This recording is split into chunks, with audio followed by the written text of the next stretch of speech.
aan ku bilaabo sida ay sheegayaan wararka laga helaya magaalada Muqdisho waxaa kulamo ay ku lahaayeen magaalada Muqdisho dhinacyada dowladda federaalka Soomaaliya ee madaxweynaha Maxamed Cabdullaahi Farmaajo iyo ra'iisul wasaare Maxamed Xuseen Rooble kuna saleysnaa xal u helidda khilaafka labada dhinac ayaa waxa uu ku soo idlaaday natiijo la'aan. Haddaba wararkii ugu dambeeyay ee kulamada dhinacyadaasi ay lahaayeen iyo waxyaabaha la isku mari waayay khadka telefoonka ee magaalada Muqdisho waxaa si toos ugu jira wariyaha VOA da Cabdulqaadir Maxamed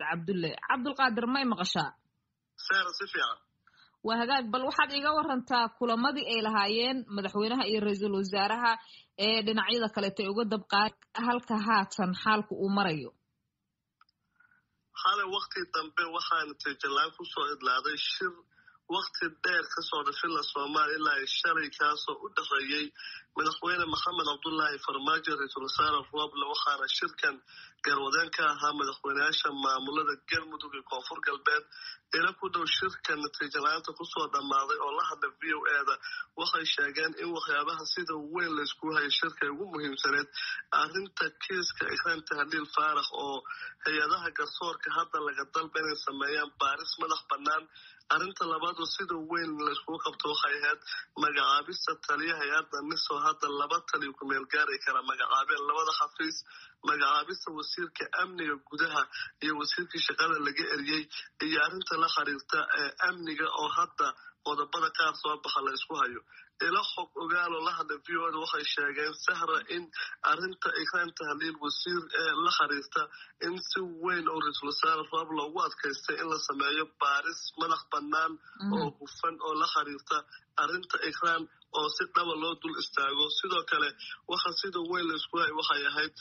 taliyihii dhawaan uu magacaabay ra'iisul wasaare Rooble oo filla Soomaaliya dalabtay in laga gudbo lana soo magacaabo taliye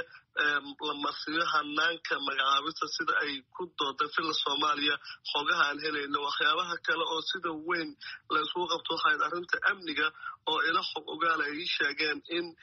arrinta amniga loo kala qaaday laba dood xooggan ee ka dhalatay oo ahayd in amniga guud ee dalka uu mas'uul ka yahay madaxweyne Maxamed Cabdullaahi Farmaajo halka amniga doorashadan uu mas'uul ka noqonayo ra'iisul wasaare Rooble waxayna ahayd qodobada sidoo kale aadka la isku qabtay. waxaa kaloo si weyn shirka u hareeya buuqiisa samarkan natiijalaanta keenay arrinta wasiirka amniga xildhibaan Cabdullaahi Maxamed Nuur oo dhawaan uu magacaabay ra'iisul wasaare Maxamed Xuseen Rooble madaxweyne Farmaajo oo ka soo horjeestay hanaanka loo maray magacaabidiisa iyo sidii shaqada looga eriyay wasiirkii Kooriya Xasan Xunduwe Jimcaale Sahra.